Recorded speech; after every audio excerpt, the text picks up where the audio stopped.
The last one, this one is good. This one is so good.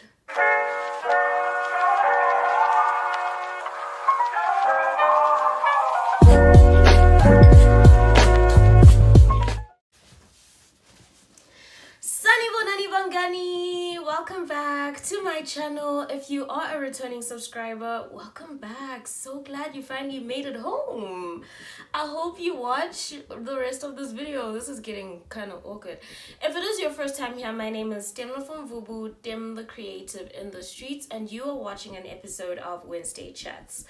So today's chat is a very interesting one that I've waited quite a long time to have, and it is called 20 Things I Have Learned in My 20s, Part 1. And the reason why we're actually having this chat is because I don't know if y'all know, but this is my last year of the 20s, and it just seems appropriate right now because time it's up, mommy. Time it's up for my 20s, and I'm moving on to the third floor in the coming year, and I am super excited about that. I absolutely just love the concept of getting older and growing wiser and, you know, just having more spillion in this life thing. So I've learned a lot in my 20s. They started off a bit shaky, got to the mid-20s where I thought I was having like a mid-20s life crisis or whatever we could call it. Now that I'm in my late 20s, apart from the back pain and all of those struggles, I've been reflecting a whole lot more on the stuff that I've learned, the lessons that I want to take into my 30s, and I thought maybe I could share with y'all and possibly help someone who's starting their 20s, struggling through their 20s, trying to navigate their 20s, just looking for that little bit of inspiration during this very daunting decade. So, y'all ready? Before we get into it, remember to hit that subscribe button. Give this video a like, okay? It helps YouTube recommend it to more people like you who like this type of content. So, help our tribe find each other. Hit that subscribe button now, like right now. Good? Cool. These are the 20 things I wish I knew in my early 20s. The first one is you are enough. Boy, moving from like your teens to like your early adulthood years and carrying all of that weight from, you know, growing pains that you experienced during that iwishi of that high school era into uni. The one thing I struggled with a whole lot was just being comfortable in who I am and affirming myself. I wish I had told myself a whole lot more that I was enough. I would have avoided so many situations where I was searching for some form of validation, some sort of, you know, someone giving me a nudge and being like, yeah, ukrend ndwana.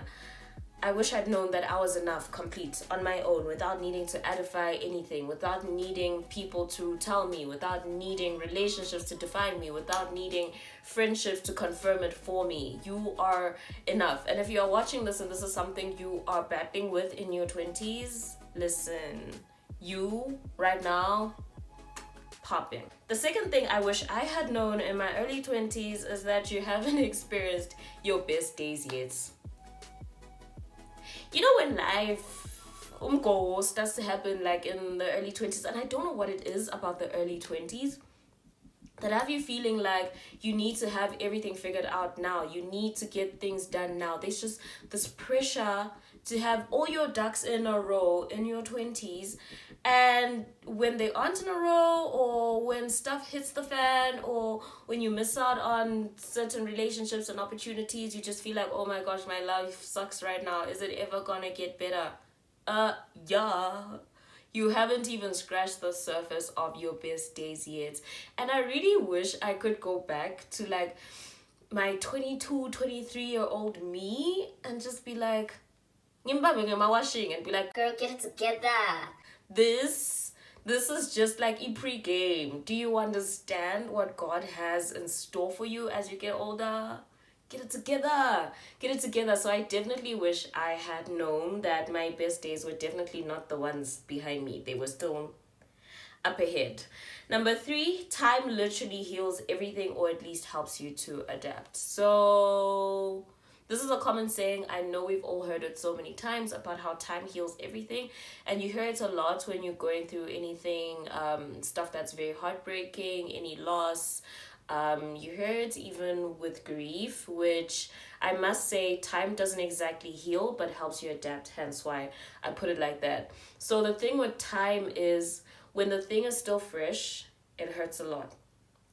It hurts like crazy. It hurts a shitload. And in that moment, you feel like it is never going to get better. And that is valid because in that moment, that is the heightened feeling. But as you go on and the next day and the day after that and the day after that and the day after that, you suddenly wake up one day and realize the weight isn't as heavy anymore. Is that my dog? It doesn't hurt as much anymore. It doesn't weigh so heavy on you anymore. And that is the beauty of time. It allows you to open yourself up to healing or at least adapting to the situation. And for all the moments when I was like in my early 20s and thinking my life is over, like it's done for, I wish I had known that time can heal everything. And this is coming from someone who the 20s were like this, just the most. My early 20s,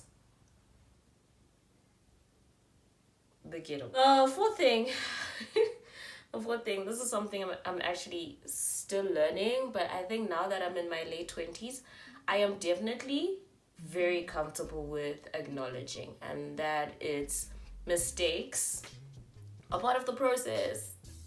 Don't be too hard on yourself. Like when you make mistakes, it's really part of the process. There's absolutely no way you can learn or grow through anything without making a few mistakes.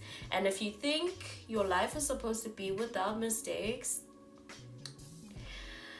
I might just have a bit of bad news for you. That mistakes are kind of part of the gag. Like it comes with it. It's a buy one get one free. You get life, you get a few learning curves that include mistakes. And the problem that we usually encounter is that we become extremely hard on ourselves, and we tend to dwell on the disappointment of the mistakes that we've made instead of being like, okay, cool, this happened. How am I learning from it? How can I grow from it? How can I move on from it and not do it again? Or what lessons am I supposed to be getting from this? I think everything in life literally is an opportunity to learn, and you just have to find a way to remind yourself and get your head back in the game when the mistakes and errors happen, and just tell yourself that this is gonna make for a good story one day. Maybe not right now, but one day it's gonna make for a good story. Number 5, get serious about your bag, sis. Get serious about your bag, sis. So when I was in uni, uni was rough, guys. Uni was rough. Financially, uni was rough. I was on scholarship, but things were just tika-tikaring at home. My mom was really trying so hard to make sure Kutsi, I'm getting through school. My sister's also getting through school. Like everyone's getting through school. If there's a person who has been sacrificing to make sure that her kids are 100, is that woman. And I'm so grateful. But uni was rough. It got so rough to the point that as much as I had like the scholarship money, what was it called? Allowance, the allowance money, I still needed to like have cash for my toiletries. I needed to have cash for making sure assignments get done. I needed to have cash to make sure that I was chopping life, right? Because in uni you must chop life. So what happened is I started selling muffins. Like I'd bake in the mornings, or whenever I had like a class, like before class, go to class, sell my muffins, and that would like help me get bus fare money. And then during like semester breaks, I would I'd just get like jobs here and there and stuff like that.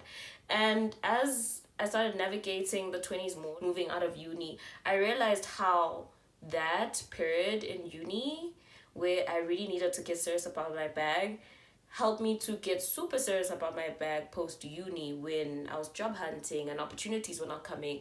It needed me to be smart. And I wish I had known, as much as it felt like, oh my gosh, this is so hard. Why do I have to fight for everything? Literally, that was preparation for me being in my bag in my mid and late 20s. So in whichever way you can, get in your bag, be serious about your bag, especially in your 20s. There's some character development that happens when you work. It helps you build work ethic. It helps you like get your money together. It helps you stop being dependent on people. And one thing that I established really early was that I did not want to rely on anyone for anything. Those days definitely prepared me. So for you in your early 20s or whatever, get in your bag right now. Get serious about your coins. Number 6, those who matter don't mind, and those who mind really don't matter. Why do we have Abantu Bazotini syndrome? Like, why are we so concerned about consent? Why are we so concerned about what people think of us, how they view us, how they feel about us? Like, why is this such a concern? Like, we get so focused on what people are gonna say that we don't even get to live our lives. And you know what? The ones who matter in our lives really don't mind, and the ones who mind what we're doing really don't matter half the time. So focus on you, what makes you happy. Of course, be very responsible, have boundaries, but focus on the people who are rooting for you, and don't be too overwhelmed by the ones who don't even care about your story, okay? Because they don't matter. They don't matter. And I wish I'd known that earlier, but now that I'm in my late 20s, I'm just like, I'm out here, I'm doing me, got a problem, how can we help you? Why should we help you? Yeah. Yeah. Number 7, I love this one. Oh my gosh, I wish I'd known earlier that I am my longest relationship. You are your longest relationship ever. Don't neglect yourself to pour into other people. And I did this a lot. I was bending over backwards for people. I was going the extra mile. I was doing the most. And what would happen is my cup would run dry, and I would wonder why I was feeling so down and depressed and feeling like I'm not enough and feeling like no one loves me. You know those 1 a.m. thoughts where you're lying there and you're just like, what if I'm just meant to be alone and stuff? And that is what happens when you neglect yourself. And what I'm learning now as Nikula, and I really love that I'm going to take this into my early 30s, is I learn to be alone. Love your company. Love yourself. And the thing is, I don't think we really preach enough about self-love and the concept of it and what it really means. And it's just like, pour into yourself, dog. Like, you are your longest relationship. When everyone is gone, when things change, because some people are seasonal and all of that, and life, the one thing in life that's constant is change.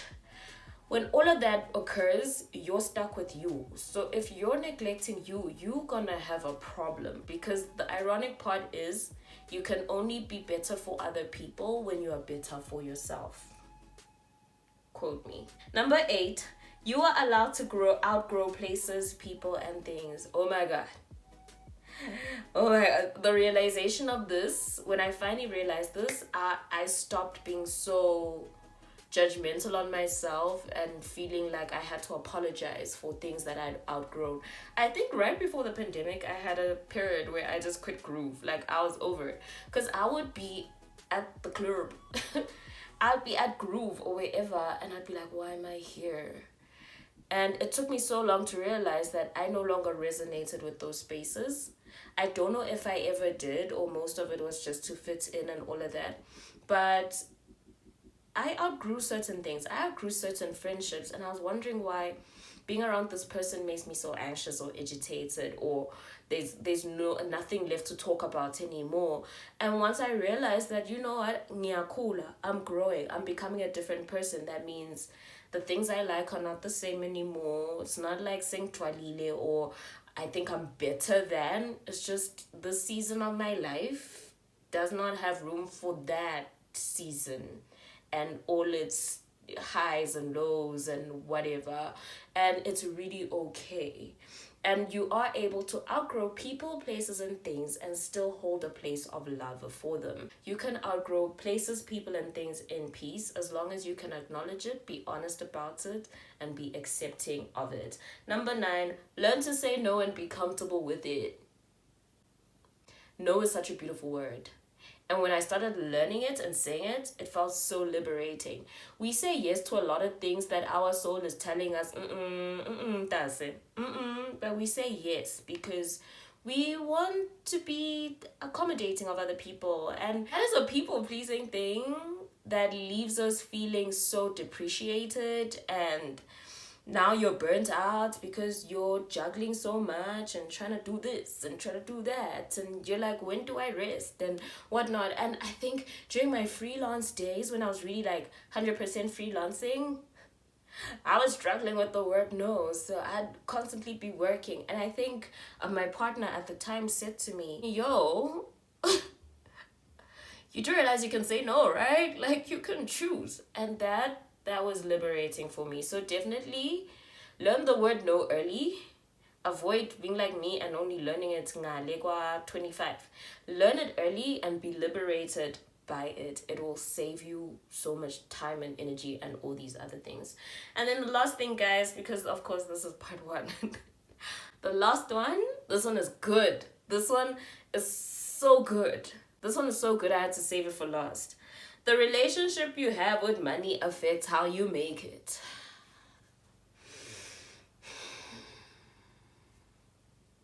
I'm gonna say it again. The relationship you have with money will affect how you make it. And this is so important. If you're constantly looking at money from a place of lack or fear, which I did for like the better part of my early 20s, it's gonna block the rest of the money from coming in. But if you start looking at the money from like a place of abundance, baby, the opportunities are endless once that happens. Once you kickstart that mindset of abundance when you look at money. And I know sometimes our outlook of money stems from our childhood and what we're exposed to and the relationships our parents had with money, and you know, growing up in a home that probably didn't have. And I know most of us can relate. And when you get to your 20s and you start making your own money, you start being like, gotta save it, can't spend it, can't do this, can't do that. And now you're wondering why you're working so hard, you're not enjoying your money, you're not making much money. The relationship you have with it will affect if you can make it or retain it. So if you can heal whatever trauma you have with money in your early 20s, do it. Do it now. Do it now. And that brings us to the close of part 1 of 20 things I learned in my early 20s. If you want to find out the other things that I learned in my early 20s, you're gonna need to like subscribe if you're not, and come back for the other Wednesday chats, because there's a lot of nuggets. There's a lot of nuggets in these 20s. I'm really grateful for all the lessons I have learned in this decade, and I'm also really grateful that I have a platform like this to share it with people like you and you and you. So if you enjoyed this video, please give it a thumbs up. Drop me a comment. Let me know which lessons or things I wish I'd learned in my early 20s that you are learning right now, or something you're like, that's, I need to get it together over there. Please let me know in the comment section. Let me know what other content you'd like to see on my channel, and make sure you come back for part 2 of this video. This is Wednesday Chats, and my name is Dimla from Vubu. Thank you so much for watching.